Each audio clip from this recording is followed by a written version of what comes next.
Hey guys, Thomas Kelly from Adelaide Strikers here, and you're listening to How's That, the cricket podcast. You messed about, I called you out. How's that? Hello, everyone, and welcome back to another episode of How's That, the cricket podcast with me, Ollie. And me, Lily. So we've got another bucket load of cricket to talk about. It's been a fair while since we've done a normal episode after the year one last week, but we still do have a bit of WNCL and Big Bash to talk about. Yeah, so obviously, like you said, we've had a big gap. So we won't be able to talk about every single Big Bash match purely because there have been so many in the time that we've last spoke about cricket. So I think we'll just go over the most recent couple of games, talk about the ladder, talk about who's making finals, which is a little bit surprising. You know, there's a couple of teams who maybe didn't get off to the season they'd like to at the beginning, but have now made finals. So do you want to just get cracking with Big Bash? You can talk me through sort of where we left off. So we're going to take a bit of a deep dive from the 12th of December, because that was the last time that our two teams played each other. We're going to briefly run through from that point onwards to present, which is basically 2 weeks. We have obviously had the How's That Derby, the second one of the season, which the Stars won quite convincingly. Big win, 9-wicket win with over 5.5 overs left. Then we had the Scorchers beating the Thunder, Adelaide losing again to the Brisbane Heat, and Stars somehow losing the Melbourne Derby. I don't know how we lost that. Hobart beating the Sydney Thunder, the Sixers beating the Scorchers, the Heat beating the Stars, the Sixers beating the Strikers. You had the Scorchers then beating the Hurricanes, the Thunder beating the Renegades, Scorchers beating the Strikers. This is a mouthful. Hurricanes then losing to the Heat. The Sixers winning the Sydney Smash, Brisbane beating the Stars again, the Scorchers beating the Renegades, Sixers beating the Hurricanes, Renegades beating the Strikers, and we are now back to present. So a lot's happened, you're right, since we last properly spoke about cricket, and the tables had a little bit of a shake-up. Obviously, we've got the top two teams who've been the top two pretty much all season and pretty much for the last 12 years of the Big Bash in Perth and the Sydney Sixers. Then the Renegades in third, the Heat from nowhere are now fourth, Thunder in fifth, the Strikers in sixth, Hurricanes in seventh, and then the Stars, where we've been basically all season propping up the league in eighth. I don't know how on earth Heat have just got all the way up to fourth and now in finals. Like, how is that a thing? How do they go from, I'm pretty sure they were seventh, eighth throughout most of the tournament, and now they've somehow just won a couple of games and boosted up to fourth. It's pretty mental how this whole tables happened throughout the season. Yeah, it is. And I was saying as a Stars fan, look, if we can beat the Heat twice, we're a chance of potentially sneaking into the finals ourselves. But obviously the Heat then beat us twice, and that's how they've got up there with a couple of wins, sprinkled in, either side of that or around that. Obviously, they've not had the greatest start to the season, but like saying, they beat us twice, they had a win over the Hurricanes, and yeah, they've come out of nowhere really, but fair play to them. They've won 4 games very, very quickly, obviously beating the Strikers, beating the Stars twice, and then beating the Hurricanes. They're on a really good run at the minute, 4 on the spin. They're in really good form, and you've got to be wary of them, I think. If they're winning 4 games in a row, they're in really good form. They're peaking at the right time, and yeah, they're going to make finals, which, you'd have got good money on midway through the tournament. Well, that's it. The Heat, they actually had that really good game. Matt Renshaw, he made 90 off 56, and I think it was Bo Webster who was bowling the last over, and they needed like 8 runs or something off the last over, and there was dot balls, and then I think he just like ramped it for 4, which won the Heat the game, which I was like, it was risky, but it paid off. So I guess Matt Renshaw's pretty happy with that one. Yeah. So a couple of good wins there, and also Spencer Johnson. Now, I just wanted to mention him because what a player he's kind of shaped out to be. Obviously, the Strikers had him in their back pocket for many years. Never played him, I don't think. I don't think he ever played for the Strikers unless he was kind of filling in or like a substitute fielder. And he has done pretty incredible things for the Heat. He's been relied on to bowl the death overs to win them the games. He's bowled extremely well. He bowled well against the Strikers. I think Strikers are probably regretting letting him go and not playing him earlier on, because what a talent he's turned out to be. It's been pretty impressive to watch him do what he's done over this season. But yeah, a bit disappointed by the Strikers really, purely because they had such a good start to the season. There's a couple of things positives that we can take out of the season, being getting the Thunder all out for 15, which feels like years ago now. It doesn't feel like the same season, but Thunder all out for 15, which is definitely, I think, just one of the tournament highlights. I think the Strikers have been involved in a lot of the tournament highlights, being the all out for 15, and obviously the game against the Hurricanes with Matt Short scoring his 100 and winning the game, chasing down to 229. So couple of really good games to look back on throughout the Strikers season, and unfortunately we didn't quite make the finals, but I'll take it that we placed 2 spots higher than the Stars. Of course you will. Of course you will. I personally, I'll take the 2 wins we had over you guys, but whatever works. It's mental how, when you look at the table now, off the back of the 15 all out, the Thunder are actually above the Strikers. That's just peak Big Bash, isn't it? Yeah, it shouldn't really work that way. I don't think that doesn't like just visually look right after the 15, but it is what it is. I can't really do much about it, but yeah, doesn't quite look right. But like I said, that 15 feels like so long ago now. It doesn't even feel like the same season. So it is what it is. But yeah, so obviously going into finals, like you said, the playoff between Perth and Sydney Sixers is already locked in. And then Hobart play Brisbane tonight and the Stars play the Thunder tonight. So basically how the finals is going to work, it's going to be the Heat against the Thunder, so it's just 4th versus 5th. You're going to have to track us here. It's quite a weird one to explain. 4th versus 5th is Heat against Thunder.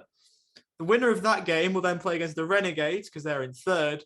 And then the winner of that game will play against the loser of Scorchers and Sixers. The winner of that game will go through to the final. So that little explanation is currently as the table stands, which obviously that table could change if the Hurricanes win and Thunder lose. Hurricanes would then go into 5th, but basically that whole table, basically explains what it is. And obviously if the Heat win also, they can leap above the Renegades, but that's basically as it stands. So just to explain it again, 4th play 5th, the winner of that game plays 3rd, and the winner of that game plays the loser of 1st versus 2nd, and the winner of 1st versus 2nd goes straight through to the final. Are you with us? I think so. I think I'm with you. I think so. We'll go with it. I'm pretty sure that's right. Yeah, that's right. So that should be right. There's so many finals that, with so many different names, and it's so strange. Bring back the top 4. Yeah. So easy. 1st versus 4th. Second v 3rd. It doesn't seem right that someone in 5th is making a final. That doesn't really work. I don't think someone placing 5th out of 8 deserves to really make it into like a semi-final. But is that just me being against Thunder? I don't know. I don't know. Well, the thing, what the weird thing is, right? In this league, only 3 teams can miss out on finals, and 2 of them are how's that teams. Like we talk about the how's that luck all you want. It's not very lucky. No, not for the teams, not really. Personal development maybe, but not really the teams. So a must win for the Thunder tonight for them to make finals, but then the Hurricanes are also wanting them to win and Thunder to lose. So Hurricanes can make finals. But obviously, like we said, this will be released after these 2 games have happened, so we'll know who will be in the finals when this is released. But yeah, that kind of wraps up the regular season of Big Bash. Obviously, we'll talk a bit more in depth about it during the final and that next week. So moving on to WNCL now, it's been a pretty jam-packed couple of weeks. We left off with Victoria versus New South Wales. Obviously, Victoria getting the double over New South Wales with the wins there. Then Queensland took on Victoria. Now it was quite a new Victoria team, wasn't it? A lot of new faces that you maybe hadn't seen before, a lot of debutantes. But yeah, Queensland got the win by 4 wickets. Grace Harris being player of the match with 71 off 56. But yeah, it's still quite a stacked Queensland team, isn't it? Like we said, the only person they've lost is Jess Jonathan. Other than that, they've got a really strong team still. So yeah, Queensland winning the first game by 4 wickets and then winning the second game by 6 wickets. So then ACT and Tasmania, who would have thought that ACT would have beat top of the ladder Tasmania, winning by 11 runs. The videos were just, it gave me chills and goosebumps watching ACT win this. Gabby Sutcliffe took the wicket of Claire Scott to win the game for ACT. And if you haven't seen the video, go and check it out. It's probably all over social media and on Twitter as well. But what a win for ACT. They set 9 for 261 and then Tasmania were all out for 250. I can't quite believe that just after we kind of released the episode with Olivia, her talking about, if we keep on putting in our work, putting in the practice, we'll get a win. We don't think it's going to be soon. And as soon as we release that, they get their win, which was just amazing to see. And yeah, pretty chuffed for the ACT girls, to be completely honest. Yeah, like we've talked about like the how's that luck all season. We release an episode with Olivia Porter. We chat to Macy Gibson, Sarah Coy. it works one way, doesn't work the other, does it? Sometimes, sometimes you get lucky, sometimes it doesn't go your way. But look, for the ACT side, who've tried all year really to try and get a win, and they've been battered from pillar to post most weeks. They've been, lost by 100 runs in cases or lost by a lot of wickets, and for them to get a win, yeah, what a result for them. Obviously buzzing for them. Tasmania as well to get that scalp is unbelievable. So yeah, they can take that win, and I'm sure they'll be buzzing with that for the rest of the season. Yeah, I'm sure they will. And then moving on to the next game was South Australia versus New South Wales, which I actually did some commentary on, which was super fun. I got to commentate alongside Maitland Brown because she was out due to injury. So she came up into the commentary box for a bit. This was my second game, obviously, commentating on the WNCL, which was amazing. I got to witness Annika Learoyd scoring her maiden 100 for the WNCL. She scored 131, and Talia Wilson with 76. Tough call for LBW. We don't quite think it was out now watching the replay, but yes, really, really good from Talia and Annika there.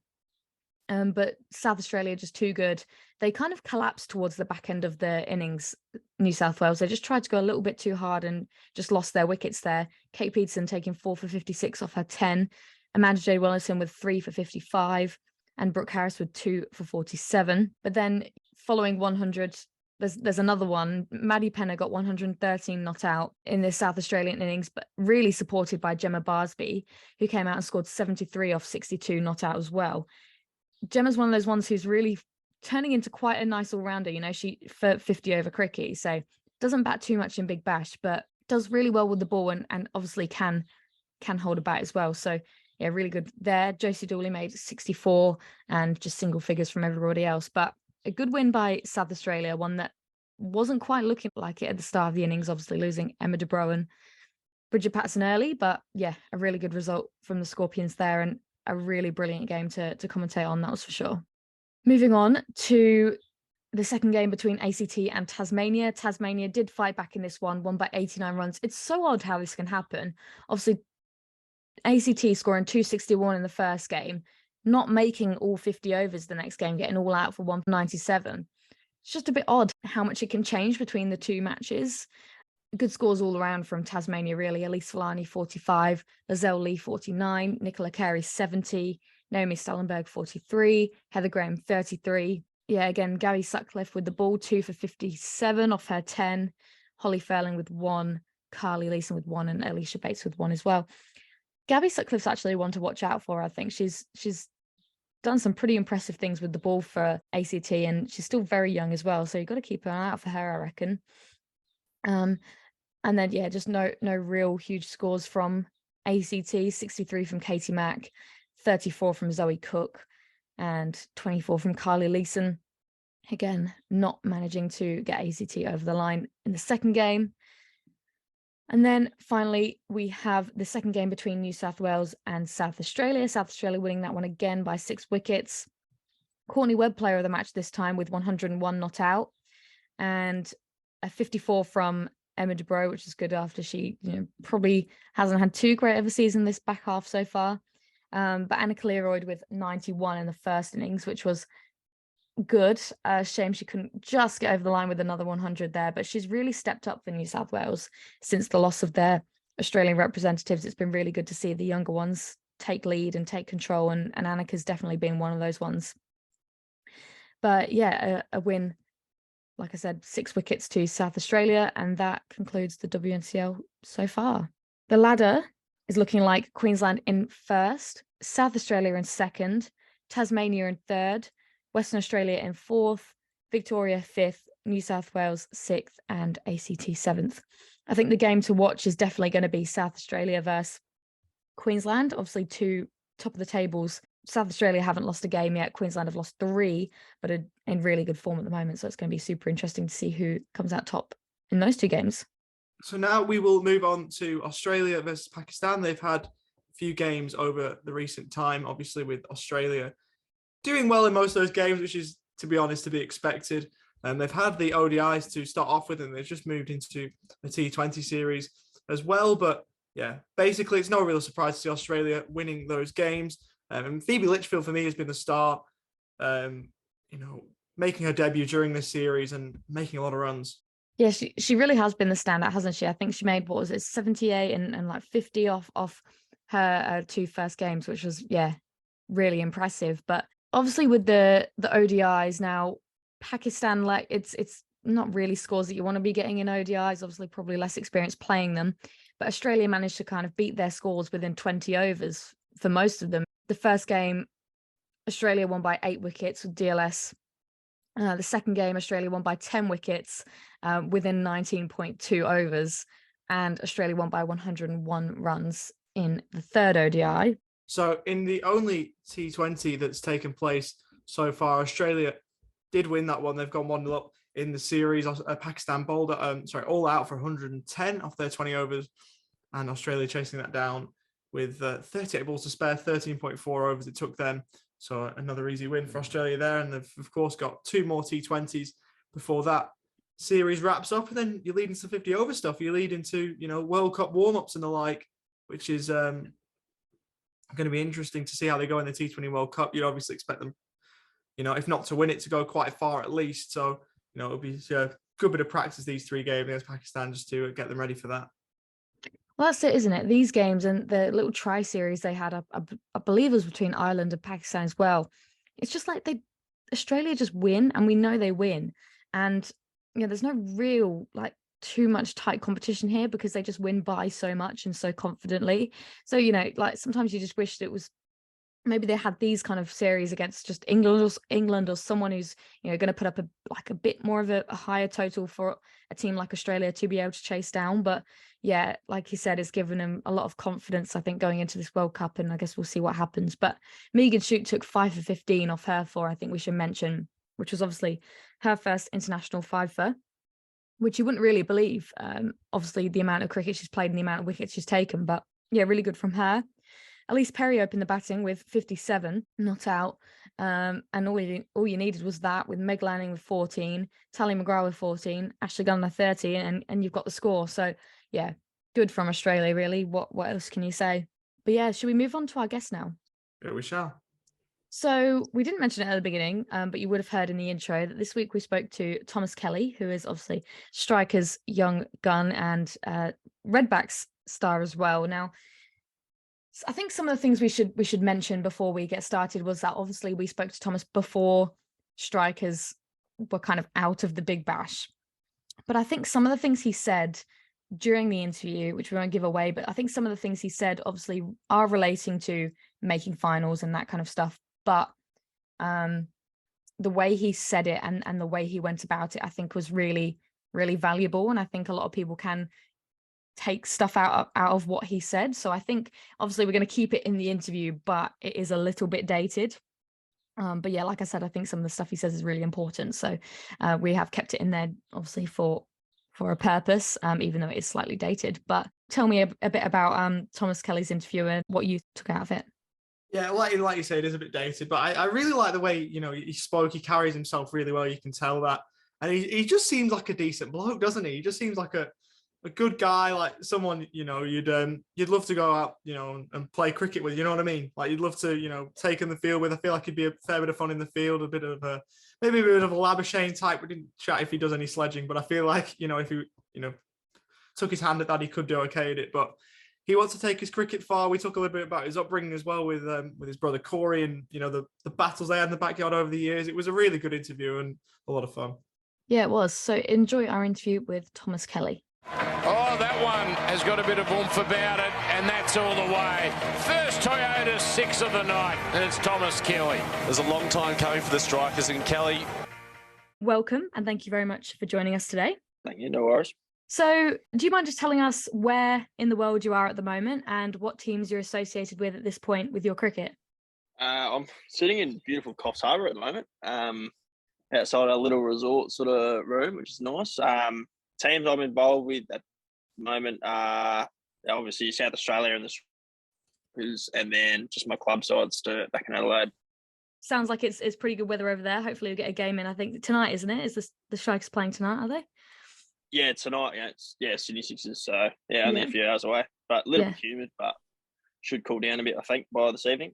We're glad the game's not here because it's awful weather here today. It's I have heard that. windy and rainy, so not too great. But so yeah, you're currently in the Big Bash in the middle of the tournament. Thank you for taking some time out while you're got quite a busy schedule, I assume. So yeah, how has the tournament been for you, and how have you found it with the Strikers?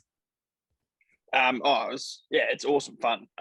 Travel around with some of your best mates and play some cricket. So the actual cricket side, we started really well and then struggled since then. But hopefully, same as last year, we get a bit of a run on leading into the finals, starting tonight and then Perth on Friday as well.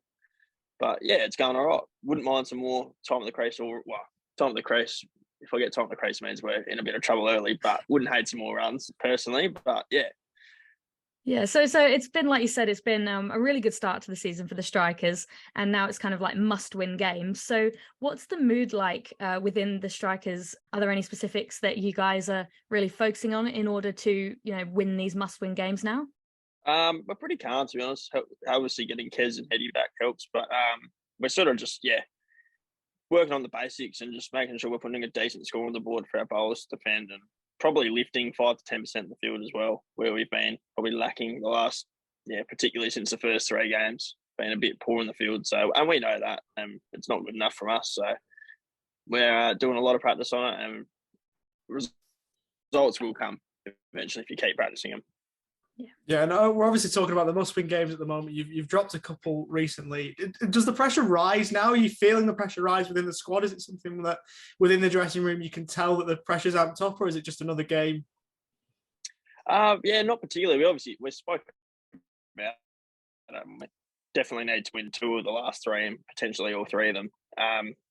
But yeah, we spoke about it, but we're pretty calm and relaxed, and having Kez and Hetty around just to keep that relaxed nature about, particularly, just a bit more sort of calm, collected, and like at the end of the day, if we play our best cricket, we will beat any side on the day. So that's all we're focusing on at the moment.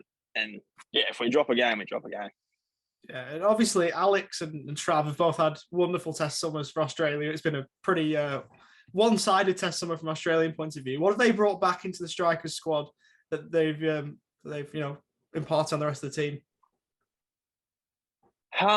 They've been outstanding since they've come back. This is only their second game, obviously. Had a little bit of time at home with their beautiful young families, but they're outstanding. They just bring that calm, collected nature that particularly Kez as well, who's just so cool and calm, and Eddie's a bit more of a larrikin, but they're just outstanding and just a refreshed vibe in the squad, especially after losing Lenny as well to obviously the Dubai League or Abu Dhabi League, one of the two, but.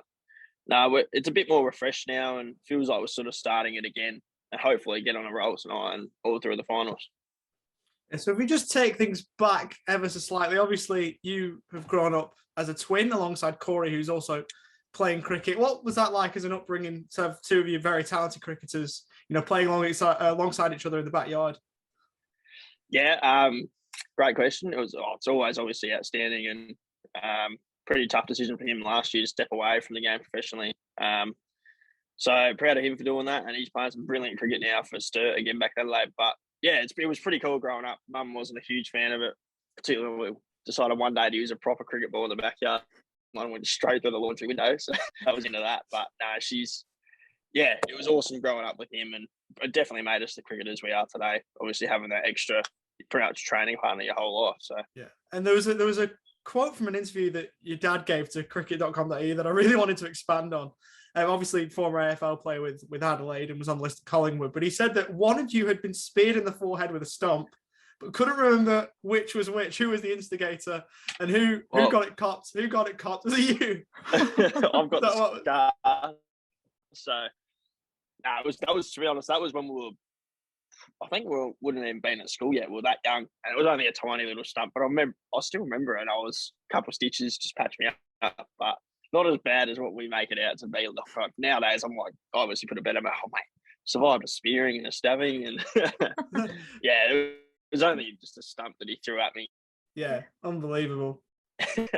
Yeah, so I guess growing up with obviously AFL influence within your family, and you are now a cricketer. So what changed? Was AFL ever on the cards for you? Did you play that, or what kind of dragged you towards cricket?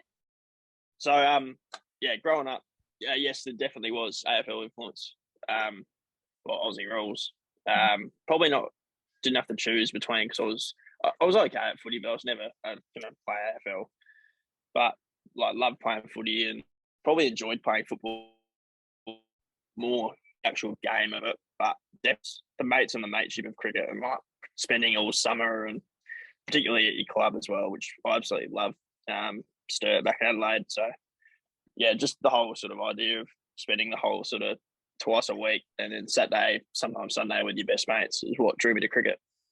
Yeah, no, that's good. And then I guess for your pathway to get to where you are now, what was your I guess your junior pathway and then a bit more of your senior pathway to get to the position you are now? Yeah, so professional cricket was sort of never really on the cards.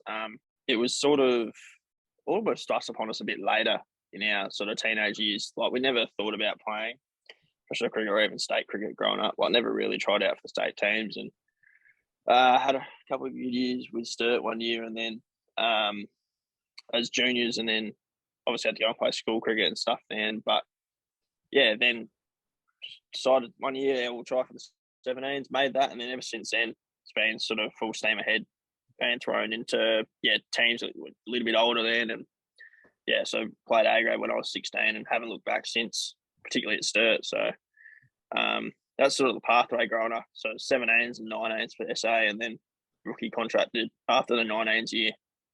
And then now lucky enough last year to get a chance at Big Bash and then, haven't looked back since. So it must be like, pretty cool to think that a lot of all your cricket's been based here in South Australia because a lot of people move teams and, go and find opportunities elsewhere, but you've been able to stay in your home state and represent your state. That must be a pretty cool feeling and experience. Yeah, absolutely. That's probably the best bit about playing, I think, particularly for South Australia and Adelaide as well, is just the passion I have for South Australian cricket. And obviously we've been pretty average for a long time, particularly in the Redbacks sort of side of things. And I've never seen a Shield win myself. So to win a Shield for SA would be a dream come true and bring some joy back to all the fans of SA cricket who've obviously stuck around with us for almost close to 30 years of hard times now. So it's pretty cool sort of being able to say I play for my own state. And it was a bit of a joke going on. There's only 3 of us now playing for them as well. Yeah, and then I guess going on to your debut for South Australia, you made it in 2021 in November against Queensland in the Marsh Cup. Now, you made this debut, but you also made it alongside Corey as well. So how special of a moment was that for you? And what was that whole day like? Yeah, that was pretty cool. So Corey played all the one days before and then was left out of the team early doors in that season. So for him to get a game as well I was more stoked for that. And then so we knew he was playing, and then I found out I was playing probably a day later, which was I was absolutely pretty rattled by it.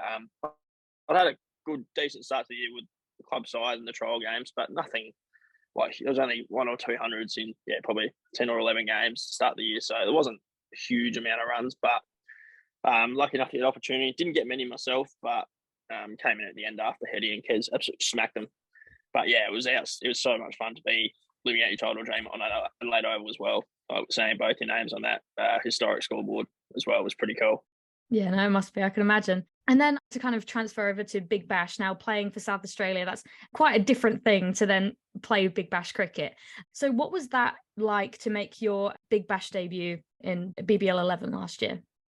The game was certainly different because it was a game, obviously COVID, so Perth had their border shut. So the game got moved from Perth to Sydney, but the same TV time slot. So the game was actually at 10:30 p.m. Sydney time. So the physical game itself was a bit strange, being over 2 days. And I think I remember Liam Scott was playing turn 21 during the game, so that was pretty cool. But no, it was awesome. It was so much fun. We'd had a really poor start to the year. I think we only won 1 of 4 games before I debuted. So get thrown in, no real expectations, obviously. And I think Perth made an absolute, they made a bucket of runs, probably over 200, and came in and we still needed 100 off 8 overs. So not as obviously try and score quickly, which was probably better. Didn't really have to think about trying to work my way through an innings. It was sort of just full steam ahead, and lucky enough to get a few over the rope there. And It must have been well, it was obviously a very odd season to watch. So to be in that season and make your debut in that COVID season must have been very strange. So can you like give us a little bit of like an insight as to what it was like within that team, within the tournament, during when all these teams were getting like affected by COVID and everything that could possibly happen? Yeah, so before Christmas, it was pretty well just like live normally, but I don't go inside to restaurants and pubs really, like stay outside and like be smart about it, sort of common sense, which most of us lack at times. But yeah, it was just before Christmas. I moved into the Adelaide Strikers Hotel in Adelaide, which is a bit strange for a local boy to do that because that's normally for the interstaters. But I moved in just because I had a brother, sister, mum, and dad who were all, well, Lucy was at school, my sister, and then the other three were at work. So there was pretty high risk that, one of them could bring COVID home. I moved in and lucky I did because my dad got COVID on Christmas Day from my family. And then after that moment, pretty much after Christmas, got moved to a hotel in Melbourne. So we lived in Melbourne for close to a month really. And we sort of flew to every game the day of almost because Melbourne was just a lot more centrally located. So it was easier to keep everyone there and away from sort of everything. And yeah, I remember flying to Brisbane the day of a game, and we flew out afterwards at midnight. I got back to Melbourne, sort of got to our hotel at like 2:30 a.m. I think.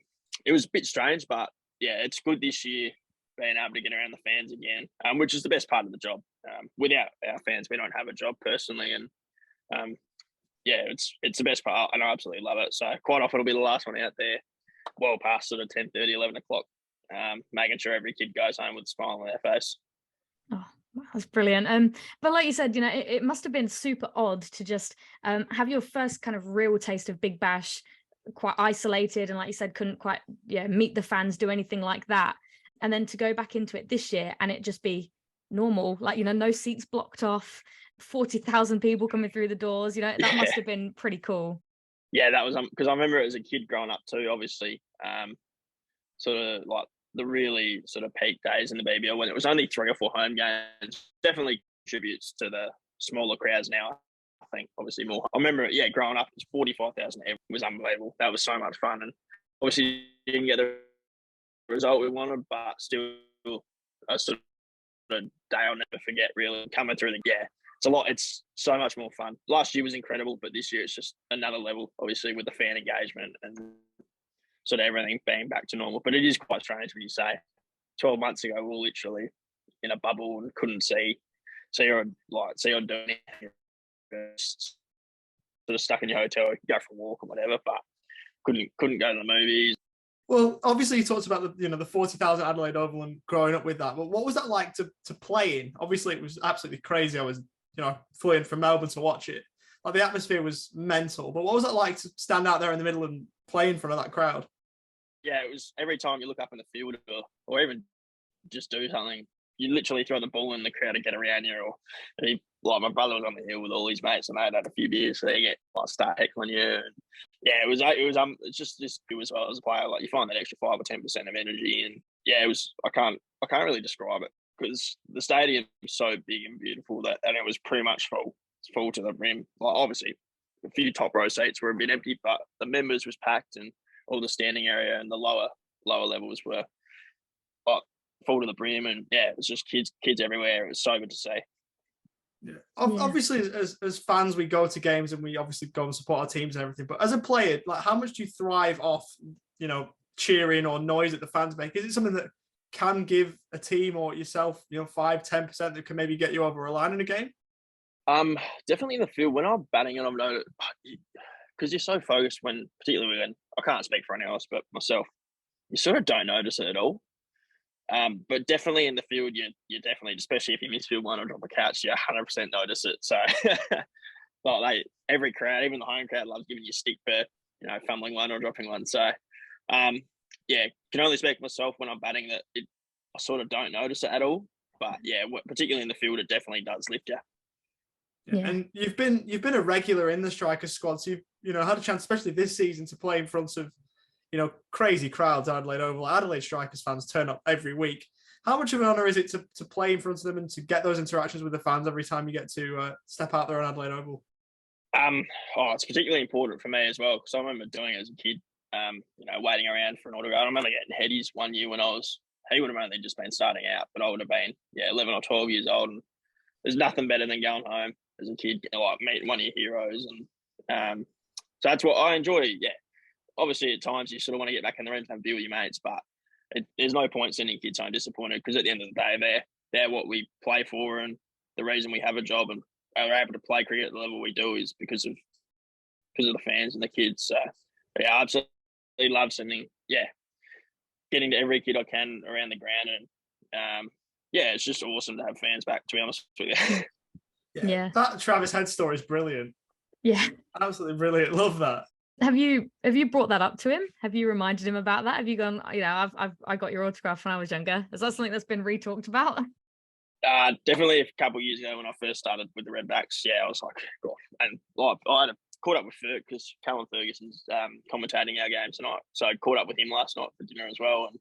And I remember as a kid, like he was one of my idols growing up. And now that you're just mates and you go out for dinner and have a beer with them, it's pretty cool. So, but yeah, I definitely, particularly early doors Redbacks, I was like, this is unbelievable. I'm training with my heroes now. So Yeah, that's amazing. And I guess to kind of stay on, the Strikers and Adelaide Oval and everything. Now, one of the games me going to every home game, the game that will stick out to me is that one against the Hurricanes, and then to follow on with the Renegades. Now, what a game, can I just say, against the Hurricanes? Incredible.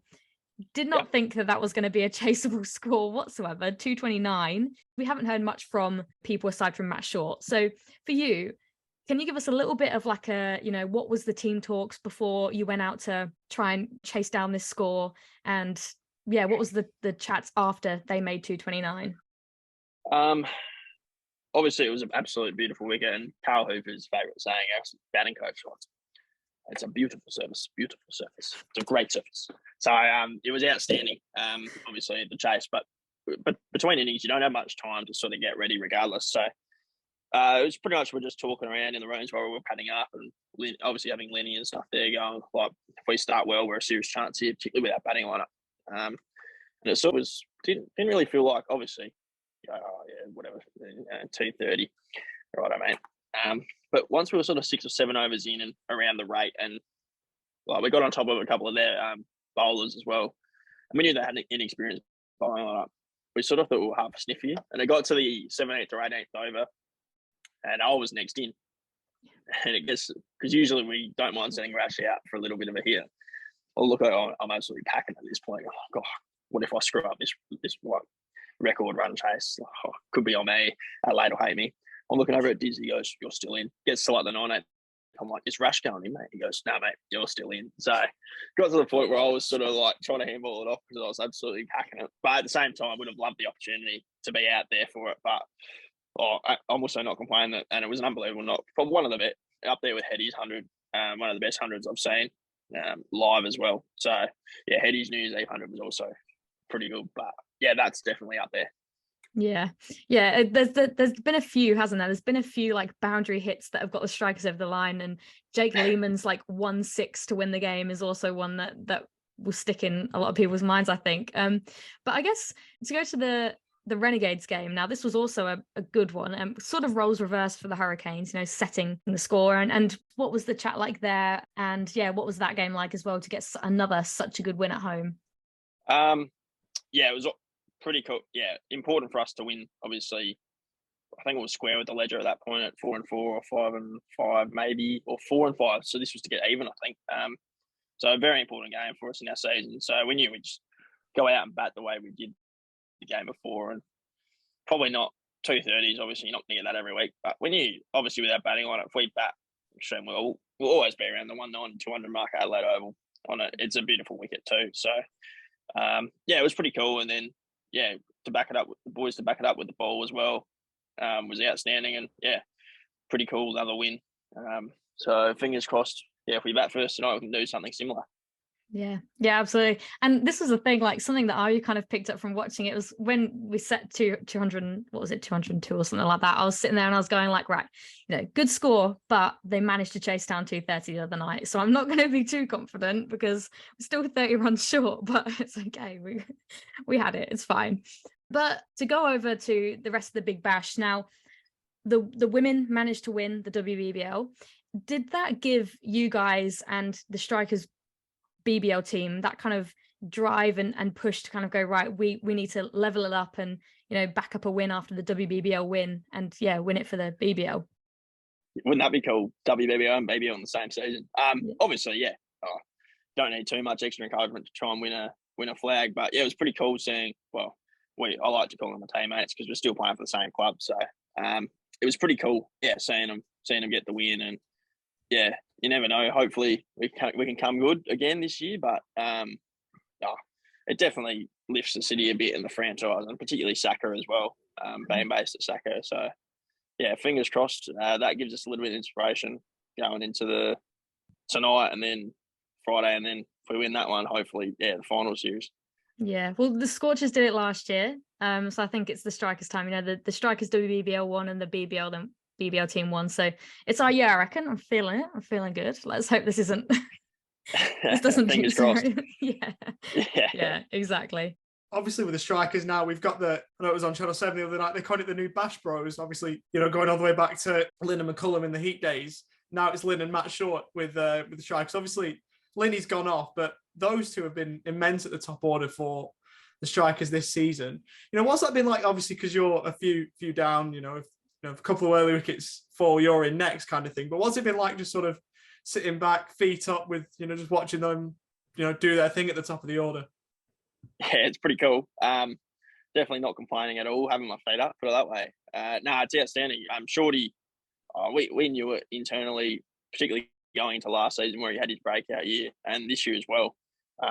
We knew he was always on for a big year, and you play enough games now that he's never going to miss out more times than not. So he'll get your starts, and then he's obviously cashed in a couple of times this year with some bigger scores. So it's been outstanding. But Linny as well. Geez, that was pretty cool to pick him up. I remember texting Diz straight away when I found out, and Colin de Grandhomme as well. But particularly Linny, I was going, this is going to be outstanding as a young 21, 22-year-old now. To play with, likes of probably the best ever to do it in the Big Bash was pretty, and to watch it as well. Like, his power is unbelievable. Like, it's like nothing I've seen before. So he really is something different. Yeah, and obviously alongside Colin de Grandhomme, you've got, you had Rashid Khan in. Obviously, we know Rashid Khan brings, because he's been doing it for years for the Strikers. But you've had Adam Hose come in as well this year. What have they all brought? Rash, Adam Hose, and Colin de Grandhomme. Have they added something new to the Strikers, particularly Hose and de Grandhomme, given it's they've not been here too long in Adelaide and not been playing too many games for the club just yet? Yeah, so obviously we know what Rash brings every year. Didn't have his greatest year wicket-wise, but still outstanding with his economy and in the field, and had a nice little knock on New Year's as well. But Hosey and Colin are outstanding. They just bring that sense, obviously a huge amount of experience between the two. It'd have to be close to 500 games between them in T20 cricket, I'd imagine. So the experience they bring is unbelievable. And just the things as a young bloke you just pick up and learn off them. You're all ears when they're talking in the change rooms. And they're definitely bringing something new to the team. Hosey, obviously, with his sort of power game through the middle, like to sort of knock it around when we need him, or he can power straight away, and he's hit some massive sixes here. And then Colin, particularly as well, coming in at the back end at 5 is a few innings as well, has been outstanding. Just the way he hits the ball. He's a test cricketer, so everyone knows what you're going to get with that, and he's just outstanding. And his little leg breaks, we call them as well. So they're outstanding for the group as well. They've been awesome, slotted in perfectly, and it's pretty cool to have a couple of different accents around. To move on slightly, obviously, your best cricket is still ahead of you, we hope, and we're sure that it is. What are your goals for the future now? Obviously, be it with the Strikers, be it with South Australia, or even Australia, perhaps. Obviously, the common one is baggy green. It's play for Australia is obviously mandate. But for me, I've touched on it before, is literally to win a shield for South Australia, to win team. I love team success, and still involved with a couple of local footy clubs. Not playing, but just around, and sort of floating around, just being a pest a bit. That's a couple of like my girlfriend's club, and then my best mate's club on Kangaroo Island as well. So I love team success and what it does for people and communities. Yeah, to bring Shield home to South Australia. Pretty amazing. That would Yeah, be it would pretty be. amazing. Yeah. Certainly from your side, it would be, I reckon. Now, have you got a favourite cricket memory? Favourite cricket memory? Bowling Thunder at 15 was unbelievable, and just more not so more so that, just more so the training room after. We sat in the training rooms till probably 1 a.m. I think we're drinking VB, actually. It's what they gave us in there. So definitely my favourite cricket memories have to be off the field, like after good wins. BBL level, state level, or the win after my Shield debut. We had a win. That was the rooms after that. We had the whole squad in there. The whole of Saka was pretty much there. Sort of around close to 50 to 60 people in the change rooms, just at the end of the season. So it was knock-off time. And it's probably my favourite cricket memories after that game, after the win. Singing the team song, which not many of us knew the words to. But so definitely up. Sort of post good wins are definitely my favourite memories of cricket. Yeah. You know what? I completely forgot about that. That 15 all out feels like a lifetime ago, honestly. I didn't even remember it was a season. But watching that game was it felt like a highlights reel. The way that the wickets fell was like a highlights reel, but it was real time, which was crazy. I feel like we haven't even touched on that, and that's such a game to speak about. But what on earth happened on that game? You took the catch for the last wicket, I think I remember. What on earth? I haven't even got a question for it, but can you just tell us a little bit about it, because it was absolutely insane. So we remember Linny saying, particularly in the roads after, let's bowl seam up, because they bowled a lot of cross seamers into the wicket, which is generally quite typical at Showground Stadium. Like the wicket's generally dry and slow. But I remember Linny saying he got a couple that would seam up that did a fair bit off the wicket, like sideways movement, and they didn't really bowl any after that. They sort of bowled into the wicket and tried to restrict us instead of take wickets. So I remember, Linny, obviously all the experience in the world, goes, let's just bowl seam up, hit top of off, just short of top of off, and see what happens. And sure enough, we were lucky they nicked him, and we caught absolutely everything as well. So, and then Wes and Thornton obviously that night didn't miss really. They'd hit that little box outside off stump, and they just kept nicking them. And I guess you were front row to just watching just this team absolutely collapse. Like that must have been, you were in the field, had to take a couple of catches, but you weren't bowling it, so that must have been pretty cool to just be able to stand there and just were you just what is going on right now? Like, what on earth is happening? You sort of, in cricket, obviously, you always, it happens a few times that your teams are 3 for 5 or 4 for 10 or whatever, and have but they always get a partnership. So I was thinking, 4 for 5, and I'm thinking, I'm talking with Colin in the field a bit, and Sid's, I'll get a partnership here. We just got to be on, because we still didn't have a big total. Let's be on and make sure it's not too big a partnership. But once I was sort of 7 for 10, you're sort of like, we're actually going to bowl these blokes out for not much here. So it was unbelievable. I didn't really believe it happened until after the game. Yeah. And I mean, it says a lot that their top scorer was, scored 4, and it was an edge, which says a lot. It's quite funny. Good mate of mine, Brendan Doggett with South Australia, obviously. There's 3 things I've heard that are pretty loud in Big Bash cricket. Travis said 100. I was live there. Rashid Khan's hat-trick was loud as, and the third one was 5,000 people at Showground Stadium when Brendan Doggett nicked 1 for 4. It was one of the loudest things I've ever heard. It was brilliant. What you said before, it was I mean, when we were sitting here watching that and we saw him edge that 4, we were just like, oh well, they've got some sort of runs, which is better than 11, I guess. But what a game. I think one that is going to be the talk of the tournament for sure. For you, that must have been pretty odd to be a part of that, and you personally forever can say that you were part of the Big Bash game that got the team out all out for 15. You were a part of that. Yeah, that's true. Sort of haven't really thought about that, but I guess we are all part of history now. Don't know if hopefully it never gets beaten. You'd like to think not, but it's pretty cool to think about when you sort of put it that way. Yeah. When you actually put it into context, not only is it the lowest score in Big Bash history, at the minute it's the lowest T20 score in history, and you took the catch for the 10th wicket. So you sort of finalised history, I guess. Felt In a lucky I caught sense. it and didn't spill it, go through my hands before then. It was one of those, like when that happens, the 15 for 9, 9-15, whatever way you read it, that ball's coming to you, you're just thinking, oh my word, this is mental. I'm about to take a catch to dismiss a team for 15. I didn't really have too much time to think about the catch, but I guess, yeah, afterwards you're sort of like, oh, I guess that did really happen. It was more cool because it was Henry's birthday, so to take a catch to get him his FIFA was pretty cool as well. I don't think Henry Thornton's going to have a better birthday because he's taking a FIFA to dismiss a team for 15. If he has a better birthday than that, it's going to be a bloody good one. That's right. It must be taking FIFA too, I think. Yeah. A double hat trick or something, whatever. Yeah. Oh, it's unbelievable. So now we've just got to wrap up a couple of like quick fire questions. Some are cricket related, some are not cricket related. So we'll just get going with those ones. So the first one being red ball or white ball cricket. Red ball. Okay, good. Now, if you were stuck on a desert island, hypothetically, hopefully, what person would you take with you and what 2 things are you taking? What person would I take with me? My girlfriend won't like this, but I'd probably take my twin brother and my best mate because he's quite handy. 2 things we'd take. God, it'd be something stupid. Probably if we're on an island, so there's ocean around, we're definitely taking a fishing rod. Okay.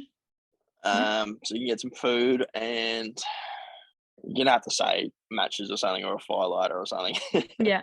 Well, there's obviously a bit of strategy there with the fishing rod because then you can catch your own food. So you don't have to bring food. So, you know, smart. Yeah. So now, what is your favorite shapes flavor? Barbecue. Good one. Beach or backyard cricket? Backyard, because I'm not a huge fan of I got a bit burnt yesterday at Coffs Harbour Beach. So first time I've been to the beach in about a year. So backyard for me. Yeah, fair. Now, pineapple on a pizza, yes or no? Not fast. Okay. If it's there, Yeah. you'll have it. Yeah. If it's there, sure. oh yeah. Sure. Now, orange juice or apple juice? Apple. Good. Favorite cuisine? Pub. Brilliant. That is a first. I can tell you that is a first. We've not had that one yet. Not wrong with a good Parma, I should say. Even. That's right. Parma. Yeah, or a steak every now and then as well. Brilliant. Yeah. Now, if you're on a game show and you were about to win $1 million, but you had to phone a friend or a teammate or whoever it may be, who are you phoning and why to win you that $1 million? Who am I phoning and why? Who have we got here? It's not Harry Conway. Oh, he's quite intelligent though. It'd have to be Matt Shaw, I think. He's just so cool and calm under pressure, and he's quite intelligent as well. So and very wise. Yeah, cool. We'll go Shorty. Sure, good answer. Now this one is the final one. It's a bit of a how's that legendary question. Is porridge a cereal? Yes or no? Porridge is a cereal.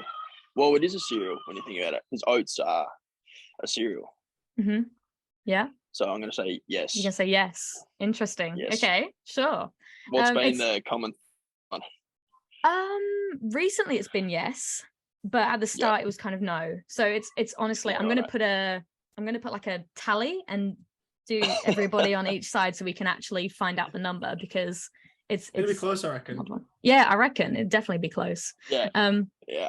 Yeah, interesting. But you're on the yes side. Good to know. So yeah, that's all the questions. All the best of the game tonight. We'll be watching on. I will be and cheering on. All the best, and yeah, hopefully we can get a strikers win. Thank you for joining us.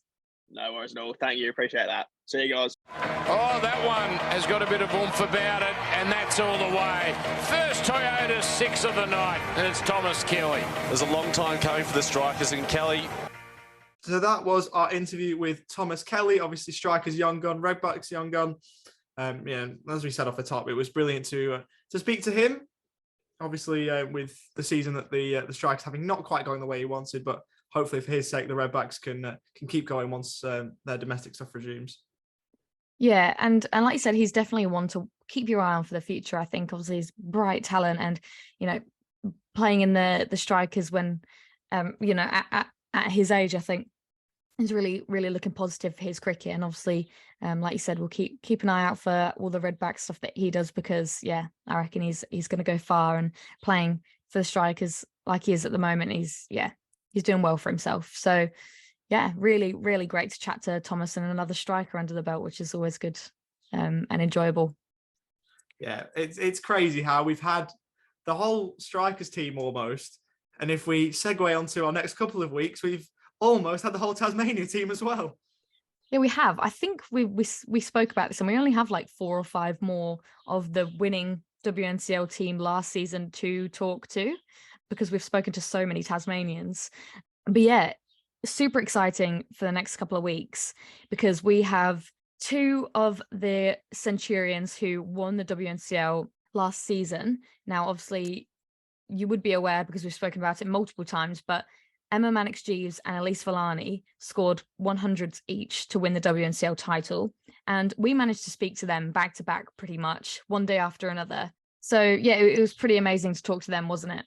Yeah, it certainly was. And obviously, you being a South Australian, you did well to put on a brave face and interview both of those. And, we talked at length about the WNCL final, but, you were very professional in the way that you interviewed them both. Obviously, it wasn't a great day for you, but a great day for them. And they talked at length about it. And also, we obviously spoke to Emma about how the fact she obviously lost her contract and how she worked well to gain it back. We won't spoil too much for the interview, but, speaking to both of those, and obviously Elise Villani, a wonderful cricketer who's done quite a lot for Australian cricket, not only just playing for them, but just being almost the face of it as well and doing commentary and the like. So it was great to speak to both of those absolute stars, and we can't wait to get the interviews out to you.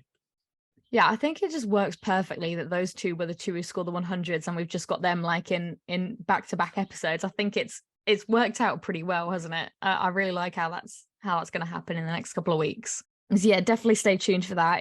It was lots of fun chatting to Emma and Elise. But that pretty much wraps up this week's episode. In the meantime, you can follow us on Instagram, Twitter, or TikTok at HowsThatTCP. You can send us an email at howsatthecricketpodcast@gmail.com, or you can leave us a rating on Spotify as well, which would be greatly appreciated. But we hope you enjoyed this week's episode, and thank you for listening. Thanks for listening, everyone. How's that? You missed the